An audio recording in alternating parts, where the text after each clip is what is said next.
Hi there. 10 Minutes to Joy is your weekly invitation to reset, recharge, and rediscover your most joyful self through aha moments and simple energy techniques.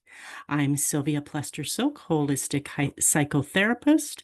I've worked with individuals, couples, and groups from parole officer to private practice. I've learned many a lesson, and I'm ready to share.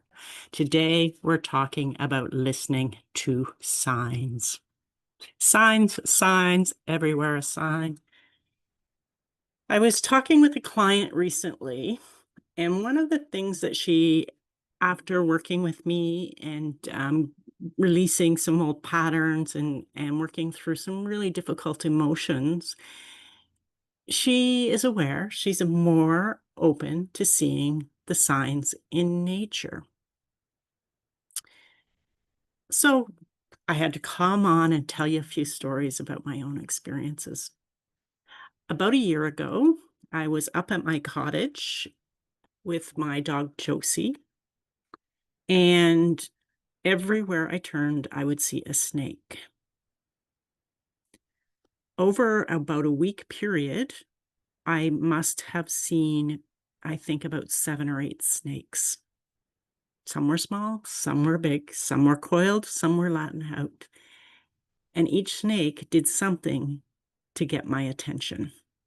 It moved quickly, it made a noise and rustling, etc. They weren't poisonous snakes. So while I might have gotten startled. Now, to put this story in perspective, over the 20 years that I've owned that property, I had up until then probably seen 2 snakes, maybe 3 on my property. So what did all of these snakes mean? Well, a snake sheds its skin and often is a symbol of change coming, transition, changing one's skin. Little did I know that less than a month later, my dear Josie transitioned to her next place, and I was in a major transition zone. So I believe that it was to tell me, to warn me, to let me know that I was to go undergo a time of change and to prepare me for it. Well, that's one story, and that one was quite intense and hard to ignore. There are other stories that clients tell me where they've seen a cardinal or a specific type of bird, often shortly after or close to an anniversary of a loss of a loved one. Now, let me be clear that sometimes when we're talking about these transitions, we're not always talking about a death transition. Sometimes it's a loved one coming from another dimension just to let you know that they're thinking of you, you're loved, you're surrounded in that support. And sometimes it's to just let you know something's coming up down the pike for you. So what do you do when you see these animals, sometimes insects, fireflies, for example, or hummingbirds, and maybe you see them at unusual times of the day? Or while you're thinking about a specific thing. So while I often refer to brilliant people like Asha Frost and her animal elders and the wisdom that she holds in that, these are her cards, or Animal Speak from Ted Andrews. And if for those of you watching the video, you will notice that it's very well worn manual for me. I own this one and I own his plant medicine one as well. And so I will often go to these when a client talks about seeing an animal because it can give insights. Now, there's never an absolute. Oftentimes I'll say to the client, what would a fox mean to you? Or what does that bird mean to you or symbolize to you? Because often when you drop out of your mind and are just present with what's coming to you, you recognize that it has a personal meaning and a connection for you. It may be that at a certain time when you're doubting yourself, an animal presents itself to you, whether it's in physical form, it's in a dream, It's in artwork. There's just many ways that these can come. It may come to you in meditation. But signs are not always um, coming from animals.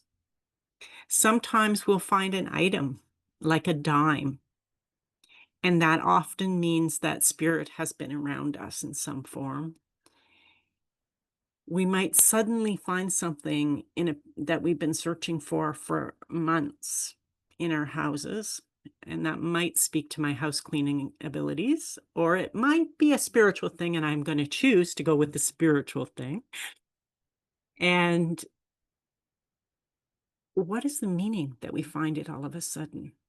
Perhaps we weren't meant to get that. Hmm. Signs can also come to us like just a strong feeling that we should do something.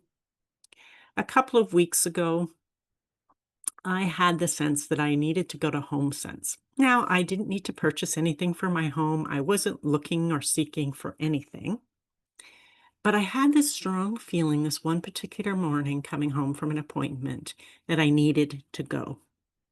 So I pull my car in and I walk into the store, and I'm in the store about 2 minutes and I bump into my friend Paula.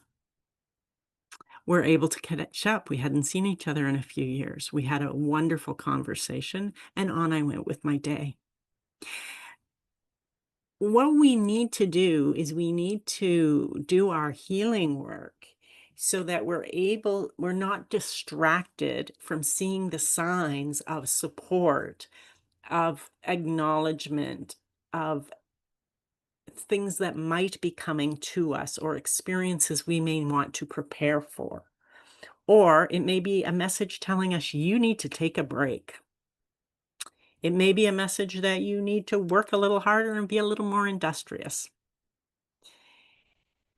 So, what I'm saying to you is start to notice what's happening in your surroundings. And we can really only do that by being in the moment,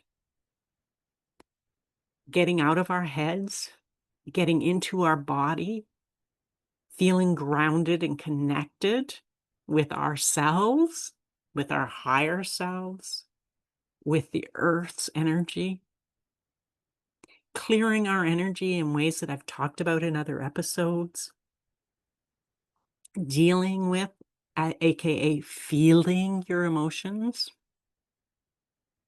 and helping yourself work through those emotions. And as we get more and more clear and we're less stuck in old traumas, we can be more present more of the time. So it may be the universe is trying to nudge you to take a certain road. Take it. Maybe there's a car accident that's going to stop you if you go the other way you should go. There's times when I sit in my car at a stoplight and I'm like, I have two options to get to my location. Which one should I take? And I'll go option A and option B in my mind. And whichever one feels more open to me, I'll take. It's helped me. I have actually found myself I think I've mentioned I have no sense of direction. And I have found myself getting to a place just by tuning in intuitively, even though I really didn't know where I was at the time. And I got to my location faster by doing that than if I had have driven on the roads that I knew. It's These signs are ways of also learning to trust ourselves.